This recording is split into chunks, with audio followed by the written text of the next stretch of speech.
Chaque jour, des femmes subissent l'oppression, les sévices, l'emprise. Chaque jour, des coups sont donnés et des vies sont détruites. Et cette persistance de la violence faite aux femmes n'est pas une fatalité. Nous pouvons y mettre fin. Nous devons y mettre fin et nous allons le faire. Depuis 2017, je me suis engagé pour l'égalité entre les femmes et les hommes, grande cause renouvelée. C'était la grande cause du premier quinquennat, ce fut et c'est encore la grande cause du deuxième quinquennat. Grande cause donc pour l'égalité entre les femmes et les hommes et contre toutes les formes de violence. Le mouvement MeToo est venu libérer la parole des femmes. Des victimes ont osé témoigner pour dénoncer des agressions commises au travail, dans la rue, à la maison, dans les transports, en brisant les tabous et la loi du silence. Le courage de toutes ces femmes nous oblige. Avec le Grenelle des violences faites aux femmes, nous avons changé de dimension. Nous avons alors lancé des actions dans tous les domaines pour ce combat contre les violences conjugales, en sensibilisant professionnels comme grand public, en protégeant les victimes, en sanctionnant aussi les auteurs, avec beaucoup d'actions concrètes qui ont été conduites. Jamais notre nation n'avait consacré autant de moyens à cette cause impérieuse. Pour que chaque victime puisse être entendue, les horaires du 39-19 ont été élargis, en faisant 7 jours sur 7, 24 heures sur 24. La mise en place de la plateforme numérique d'accompagnement des victimes a déjà permis de recueillir plus de 50 000 signalements. Il est aussi plus simple de déposer une plainte, y compris en dehors des commissariats, avec les dispositifs qu'on appelle hors les murs. Parce qu'une parole qui se libère doit être recueillie dans l'écoute et le respect le plus strict, nous avons mené un effort sans précédent en matière de formation de nos policiers, de nos gendarmes. L'ensemble des élèves, policiers et gendarmes sont ainsi formés à l'accompagnement des victimes. C'est aussi une action de terrain, avec plus de 2600 enquêteurs dédiés, 4000 d'ici 2027, des brigades de protection de la famille, et pour mieux protéger les victimes et mettre hors d'état de nuire les auteurs, plus de 4500 téléphones grave danger sont déployés et 1000 bracelets anti-rapprochement sont actifs. Le secret médical est désormais levé en cas de danger immédiat pour la victime. Il n'y a jamais eu autant de condamnations, elles ont doublé entre 2017 et 2022. Pour mieux accompagner les victimes, plus de 10 000 places d'hébergement d'urgence dédiées ont été créées et chaque département sera doté d'une structure de prise en charge sanitaire et sociale pour ces victimes.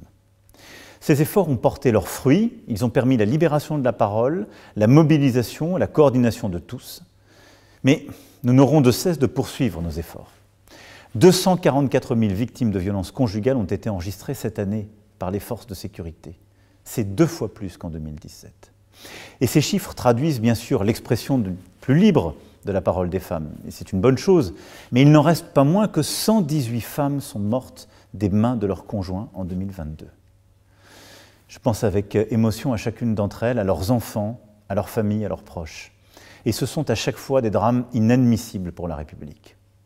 Ils font violence à notre conception de l'humanité, de la dignité, à nos idéaux. Ils sont pour chacun des motifs d'indignation, de deuil, et pour les responsables publics, une obligation d'agir. C'est pourquoi, au-delà de tout ce que nous avons fait ces dernières années ensemble, nous devons aller plus loin, plus fort, et je veux m'engager devant vous aujourd'hui pour que nous renforcions encore la manière dont nous prévenons, dont nous réprimons, dont nous aidons les victimes. Les prochaines semaines marqueront la réalisation d'engagements importants. D'abord, et je m'y étais engagé auprès de vous, le fichier de prévention des violences intrafamiliales se déploiera dès janvier prochain. Il permettra aux acteurs de terrain, aux forces de l'ordre, aux acteurs judiciaires d'améliorer la connaissance et le suivi des auteurs de violences conjugales et la prise en compte des signaux faibles, ainsi qu'une meilleure garantie de la sécurité des victimes.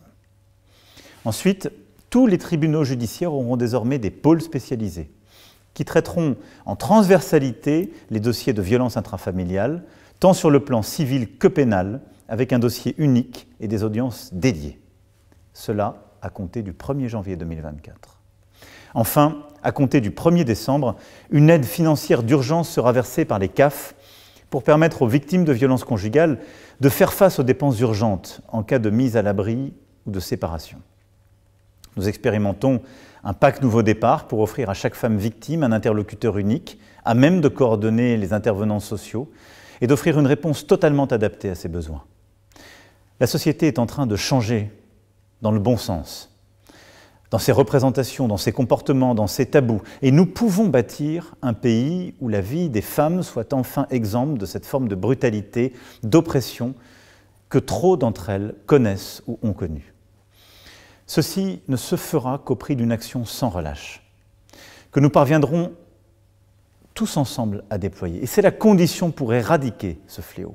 C'est une œuvre d'éducation, de sensibilisation, de mobilisation, de réaction, d'action qui est constamment nécessaire pour l'édification des générations à venir et pour en finir avec ce drame terrible de notre société. En la matière, au nom de nos principes, dès à présent, la République est tenue par une impérieuse nécessité de résultats. C'est ce pourquoi, au-delà de tout ce que nous avons fait, des résultats que nous avons déjà obtenus, nous n'avons pas le droit de rester simplement à ce stade. Nous devons continuer d'avancer, d'être plus exigeants, d'être plus protecteurs, de mieux prévenir. Voilà, nous continuons et nous ne lâcherons rien.